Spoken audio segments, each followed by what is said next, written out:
Aujourd'hui, nous plongeons dans le merveilleux monde du sommeil. Savez-vous que nous passons plus de 1/3 de notre vie à dormir?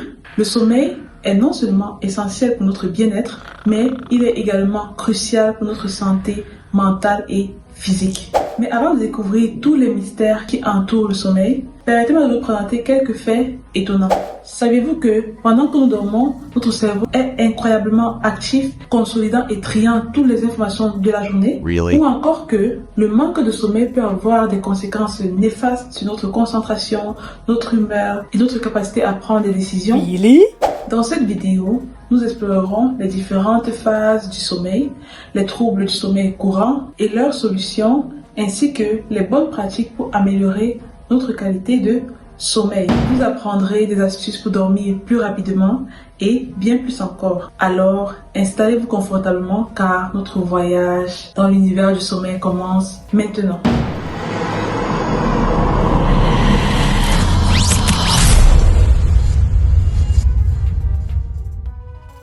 Bienvenue sur cette chaîne, moi c'est Nana. Étudiante en 5e année médecine, ici on apprend et on se challenge. Alors si ça t'intéresse, je t'invite à t'abonner, à liker et à partager. Surtout, n'oublie pas d'activer la cloche de notification pour ne manquer aucune de mes prochaines vidéos, car du lourd arrive. Pour commencer, c'est quoi le sommeil? Le sommeil est un état naturel et périodique de repos du corps et de l'esprit. Il implique une diminution de l'éveil conscient, une réduction de l'activité physique et un état de détente musculaire. L'endormissement est le processus par lequel nous passons de l'état de veille à l'état de sommeil. Plusieurs processus physiologiques et neurologiques se produisent pour que nous puissions nous endormir. Je vais donc citer ici certains d'entre eux. Tout d'abord, on a la régulation circadienne. Notre corps possède une horloge interne appelée rythme circadien qui régule notre cycle veille-sommeil. Cette horloge est influencée par les facteurs tels que la lumière du jour et l'obscurité. Ce qui explique pourquoi nous avons tendance à être plus éveillés pendant la journée et à nous endormir la nuit. Ensuite, on a la régulation hormonale. L'hormone appelée la mélatonine joue un rôle clé dans la régulation du sommeil. Sa production augmente lorsque la lumière diminue, ce qui signale à notre corps qu'il est temps de se préparer à dormir. Ensuite vient la relaxation musculaire. Relax. Au fur et à mesure que nous nous endormons, notre corps commence à se détendre progressivement. Cela inclut une diminution de l'activité musculaire volontaire, ce qui permet au corps de se préparer physiquement au repos. Pour finir, nous avons aussi l'état d'onde cérébrale. Car l'activité électrique de notre cerveau change également pendant le sommeil. Au fur et à mesure que nous nous endormons, nous passons d'un état d'onde cérébrale dominant de l'état d'éveil, caractérisé par des ondes bêta, à un état d'onde plus lente, caractéristique du sommeil profond et du sommeil paradoxal. Le sommeil est donc un processus complexe qui se déroule en plusieurs phases. Et sans plus tarder, passons aux différentes phases du sommeil.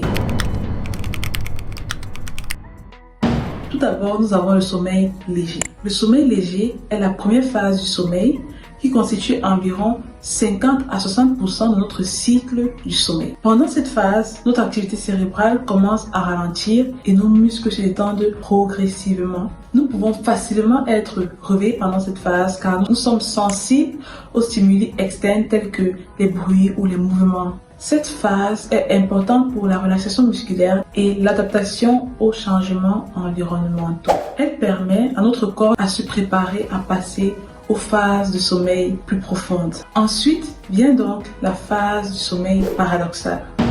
La phase de sommeil paradoxal est une phase caractérisée par une activité cérébrale intense et des rêves vifs. Pendant cette phase, nos mouvements oculaires deviennent rapides, notre respiration devient plus irrégulière et notre cerveau est très actif. Le sommeil paradoxal est également associé à une paralysie musculaire temporaire, empêchant ainsi le corps de bouger pendant les rêves pour éviter de les vivre physiquement. Really? Il joue un rôle essentiel dans la consolidation de la mémoire et le traitement des émotions. Et comme vous avez pu le deviner, c'est également durant cette phase-là que nous faisons la plupart de nos rêves. Et enfin, on a la phase du sommeil profond. Le sommeil profond, également connu sous le nom de sommeil à ondes lentes, est la phase la plus réparatrice et la plus importante pour la récupération du corps. Pendant cette phase, notre activité cérébrale ralentit considérablement et nos muscles sont complètement détendus. C'est dans cette phase que divers processus de régénération se produisent tels que la réparation des tissus, la libération des hormones de croissance, la consolidation de la mémoire et la stimulation du système immunitaire. Le sommeil profond nous permet donc de nous réveiller en nous sentant rafraîchis et énergisés. Et toutes ces différentes phases de sommeil s'enchaînent pour former donc ce qu'on appelle un cycle de sommeil complet. Un cycle de sommeil complet dure en moyenne entre 90 minutes et 120 minutes. Et nous passons donc par plusieurs cycles chaque nuit. Après avoir donc effectué un bon sommeil, quels sont les bienfaits que ce sommeil aura sur notre santé? C'est tout de suite. Un bon sommeil joue un rôle crucial dans notre bien-être général. Déjà, un bon sommeil nous permet d'améliorer donc notre concentration. Lorsque nous sommes bien reposés, notre performance cognitive est optimisée, ce qui nous permet d'être plus productifs et plus efficaces. Ensuite, un bon sommeil nous permet d'améliorer notre mémoire. Pendant le sommeil, notre cerveau consolide les informations que nous avons acquises pendant la journée. Un sommeil suffisant aide à consolider les souvenirs, à renforcer notre mémoire et à améliorer notre capacité à récupérer les informations plus facilement.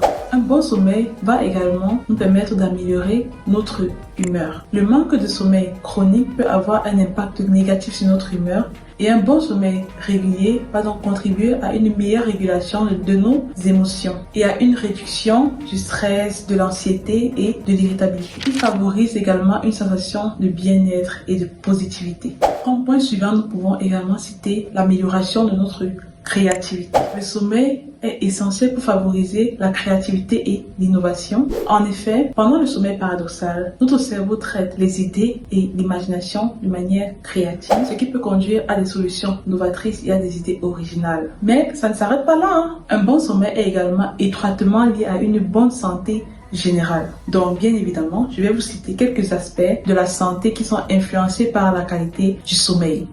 Un sommeil insuffisant ou de mauvaise qualité est associé à un risque accru de développer des problèmes de santé tels que les maladies chroniques comme le diabète de type 2, les maladies cardiovasculaires, l'obésité, alors qu'un sommeil adéquat favorisera plutôt une meilleure régulation de l'appétit, du métabolisme et de la glycémie, ce qui peut contribuer à prévenir de ces maladies. Ensuite, le sommeil joue un rôle clé dans le fonctionnement de notre système immunitaire.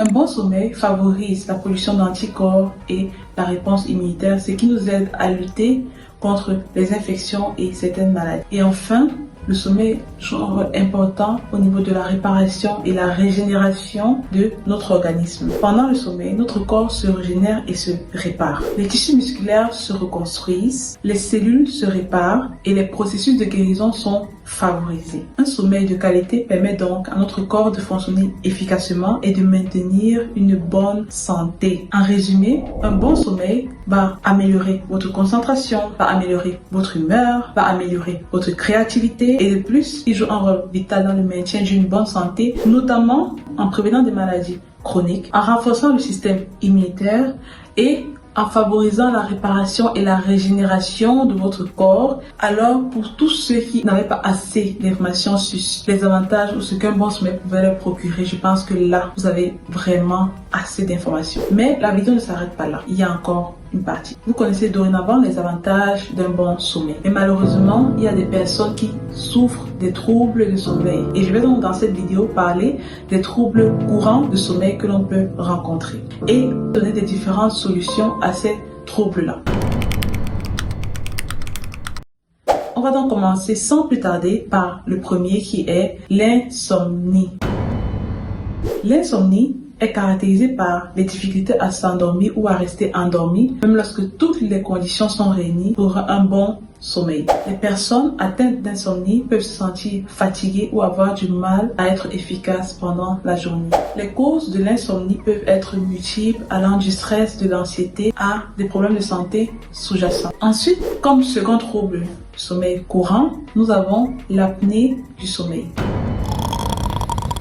L'apnée du sommeil est un trouble grave qui se produit lorsque la respiration est interrompue pendant le sommeil. Ces interruptions respiratoires peuvent durer quelques secondes à plusieurs minutes et elles peuvent se répéter tout au long de la nuit, perturbant ainsi le sommeil. Les personnes atteintes d'apnée du sommeil peuvent ressentir une fatigue excessive pendant la journée, un ronflement fort et une somnolence diurne. Et le dernier trouble du sommeil courant dont je vais parler ici est le syndrome des jambes sans repos. Le syndrome des jambes sans repos est caractérisé par une sensation inconfortable et irrépressible de déplacement de jambes, souvent accompagnée de pulsions à bouger les jambes. Ce trouble du sommeil cause des sensations de picotement, de brûlure ou d'inconfort dans les jambes, entraînant ainsi une difficulté à s'endormir ou à rester endormi. Et ces symptômes peuvent être soulagés temporairement par les mouvements des jambes. Ces troubles auront des conséquences sur la qualité du sommeil des différentes personnes qui en souffrent et par conséquent auront de graves répercussions non seulement sur la qualité de vie de ces personnes-là, mais également sur leur santé. Ces personnes vont avoir des problèmes émotionnels, notamment au niveau de l'anxiété, du stress et autres. Également, auront des problèmes de fatigue physiologique, auront des risques d'avoir des problèmes, des maladies chroniques plus élevées et beaucoup d'autres. Donc, vous voyez pourquoi c'est vraiment important de veiller à avoir un bon sommeil. Personne ne veut en souffrir de ces troubles-là et c'est pourquoi il est important de consulter un professionnel de la santé lorsque vous en souffrez. Ne simplifiez pas ces problèmes-là. Ce sont des problèmes qui auront des répercussions graves sur votre santé, que ce soit votre santé physique ou votre santé mentale. Donc, mais j'ai quand même quelques pistes de solutions à vous proposer dans la suite de cette vidéo. Pour améliorer la qualité de votre sommeil, voici donc quelques conseils et de bonnes habitudes à adopter. Le premier conseil est celui d'établir une routine de sommeil régulière. Essayez de vous coucher et de vous réveiller à la même heure tous les jours, même les week-ends. Cela permet à votre corps de réguler son horloge interne et de faciliter l'endormissement. Ensuite, mon second conseil est de créer un environnement propice au sommeil. Assurez-vous que votre chambre est sombre, silencieuse et à une température confortable. Utilisez les rideaux occultants ou un masque de sommeil pour bloquer la lumière et des bouchons d'oreilles ou un bruit blanc pour réduire les bruits perturbateurs. Ensuite, mon troisième conseil est d'éviter les stimulants avant le coucher. Limitez votre consommation de caféine et d'alcool car ils peuvent perturber votre sommeil. Et si vous tenez vraiment à prendre du café, prenez-le, je vous dirais même, pas après 10 heures. Prenez-le très tôt le matin et n'en prenez plus au cours de la journée car ces éléments peuvent perturber votre sommeil. Évitez également les repas lourds et épicés tard le soir car ils peuvent causer des problèmes de digestion et vous empêcher de bien dormir. Il faut aussi savoir que la digestion est un processus long, est un processus complexe qui demande beaucoup d'énergie et du coup, si vous devez passer la nuit à digérer des repas très lourds là, votre sommeil ne sera donc pas si efficace que ça. Mon quatrième conseil est faites de l'exercice physique régulièrement. L'exercice physique régulier peut favoriser un sommeil de meilleure qualité. Essayez de faire de l'exercice au moins quelques heures avant le coucher. Vraiment pas très proche de la période de coucher. Car l'activité physique intense juste avant le coucher peut rendre difficile l'endormissement. Mon cinquième conseil est de créer une routine de relaxation avant le coucher. Établissez une routine relaxante avant de vous coucher pour préparer votre corps et votre esprit au sommeil. Vous pouvez pratiquer des techniques de relaxation comme la méditation, la relaxation profonde, le yoga ou prendre un bain chaud. Ça vous aidera aussi. Le conseil suivant est d'éviter les écrans avant le coucher. C'est aussi très important. La lumière bleue émise par les écrans d'ordinateur, de téléphone, de télévision et autres peuvent perturber la production de mélatonine. Et comme je dis avant, la mélatonine est l'hormone qui régule le sommeil. Donc, évitez les écrans au moins 1 heure avant de vous coucher. Vous pouvez lire un livre, voilà, faites d'autres activités, mais les écrans là ne vous aideront pas, ne vous faciliteront pas la tâche au moment du coucher, surtout si vous avez des troubles du sommeil. Le conseil suivant est de créer un environnement propice à la détente. Assurez-vous que votre lit est confortable avec un matelas et des oreillers adaptés à vos besoins. Utilisez des draps propres et doux et créez une atmosphère relaxante avec une musique relaxante ou une musique apaisante et des huiles essentielles. Ouais. Ensuite, le conseil suivant, c'est d'éviter les siestes trop longues en journée. Ouais. Si vous avez du mal à dormir la nuit, évitez les siestes trop longues dans la journée.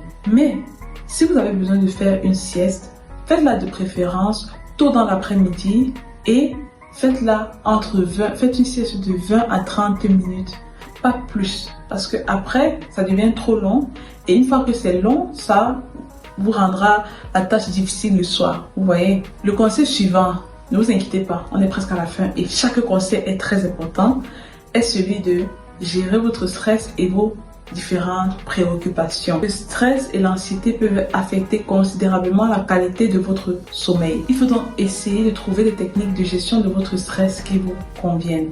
Je sais que certaines personnes en couple par exemple, ont trouvé des techniques pour gérer le stress ou l'anxiété liée à leur couple, qui peut être dû par exemple, je sais pas, à des disputes, par exemple, à des disputes de couple, à s'arrangeant à gérer leurs problèmes avant de s'endormir. Donc chaque soir, ils doivent gérer ce problème avant de s'endormir et cela leur permet d'avoir une certaine paix ou tranquillité d'esprit, leur permettant ainsi ou leur facilitant ainsi le sommeil. Donc, cherchez des techniques qui vont donc vous aider à gérer votre stress ou votre anxiété comme vous le pouvez. Je sais que ça peut ne pas être facile pour certains, mais essayez et voilà, au moins vous aurez essayé, comme on dit. Et comme petite astuce que moi par exemple je fais personnellement, c'est le journaling. Le journaling qui est donc une méthode de rédaction. Vous devez donc juste rédiger chaque jour quelque chose sur votre journal qui vous permettra donc de vous détendre ou de vous rendre un peu plus fier de vous. Même si vous passez une mauvaise journée, le fait de de mettre des mots sur ce qui s'est passé au cours de la journée, que ce soit des événements stressants ou des événements heureux ou des événements malheureux, ça vous aidera donc à gérer votre anxiété et même votre stress. Il y a aussi la méditation, il y a aussi, le sport, mais j'ai déjà dit, il faut faire des activités physiques régulières, ça aide pour le sommeil. Donc, il y a plusieurs petites techniques et c'est à vous de trouver celle qui vous convient et celle qui est adaptée à vous pour vous aider à gérer donc votre stress ou votre anxiété et autres, afin d'avoir un meilleur sommeil plus rapidement, plus facilement. Et là, on arrive donc au 10e conseil. Le 10e conseil est le dernier conseil qui est celui de consulter un professionnel de la santé si tout ce que j'ai énoncé avant ne vous aide pas à avoir un bon sommeil. Si vous avez essayé et vous n'avez pas réussi à avoir un bon sommeil et vous continuez d'avoir des troubles du sommeil ou que ce soit l'insomnie et autres, consultez un professionnel de la santé car rappelez-vous que chaque individu est unique et il peut être nécessaire de tester différentes approches pour trouver ce qui fonctionne le mieux pour vous. Soyez patient et persistant pour améliorer la qualité de votre sommeil. Pour récapituler, voici donc les points abordés dans cette vidéo. Les phases du sommeil, les bienfaits d'un bon sommeil, les troubles courants du sommeil et les différents conseils pour avoir un sommeil de qualité. Il convient quand même de noter que la quantité de sommeil peut varier d'un individu à un autre, mais en général, les adultes ont besoin en moyenne de 7 à 9 heures de sommeil par nuit pour être pleinement reposés. Je vous encourage vivement à partager votre propre expérience et vos différentes astuces pour avoir un meilleur sommeil dans les commentaires. Chacun d'entre nous a des stratégies uniques qui fonctionnent pour nous et chacun d'entre nous pourront aider les autres en partageant nos différentes astuces et conseils. N'oublions pas que la qualité de sommeil est essentielle pour notre bien-être global. En prenant soin de notre sommeil, nous pouvons nous sentir plus énergétiques, plus productifs et émotionnellement équilibrés tout au long de la journée. Merci d'avoir regardé cette vidéo jusqu'à la fin et j'ai hâte de lire vos astuces et commentaires pour avoir un meilleur sommeil, pour améliorer notre qualité de sommeil. Ensemble, ici sur cette chaîne, on partage et je sais qu'il y a beaucoup d'astuces, même des astuces de grand-mère. Si vous avez des questions, je les attends aussi en commentaire. Bref, tout se passe maintenant dans les commentaires. N'oubliez pas de mettre un like si la vidéo vous a plu, si vous avez aimé la vidéo, et de partager la vidéo car je suis sûre qu'elle en aidera plus d'une personne, que ce soit vos proches autour de vous ou même sur vos différents réseaux sociaux. N'hésitez pas à partager cette vidéo car elle pourra en aider plusieurs. Abonnez-vous parce que du lourd arrive. Et activez la cloche de notification pour ne manquer aucune de mes prochaines vidéos. Sur ce, on se dit à très bientôt pour une prochaine vidéo et on se fait de gros bisous. Oh, j'ai failli oublier. Cette vidéo est une vidéo spéciale qui a été faite à la demande d'un de mes abonnés. Justement, après la vidéo dans laquelle je parlais des maladies courantes, si je ne me trompe pas. D'ailleurs, je vous invite à aller regarder la vidéo. Alors, à mes très chers abonnés, je vous demande ici aussi de mettre en commentaire des idées de vidéos abordant dans des sujets de santé dont vous aimeriez que je parle. Si vous avez des sujets qui vous intéressent sur le plan de la santé et autres, n'hésitez pas à les mettre en commentaire afin que je puisse aussi m'en inspirer ou du moins répondre à vos différentes préoccupations. Je fais donc un big up à mon abonné qui m'a posé cette question et je lui pose aussi la question de savoir est-ce que la vidéo t'a plu?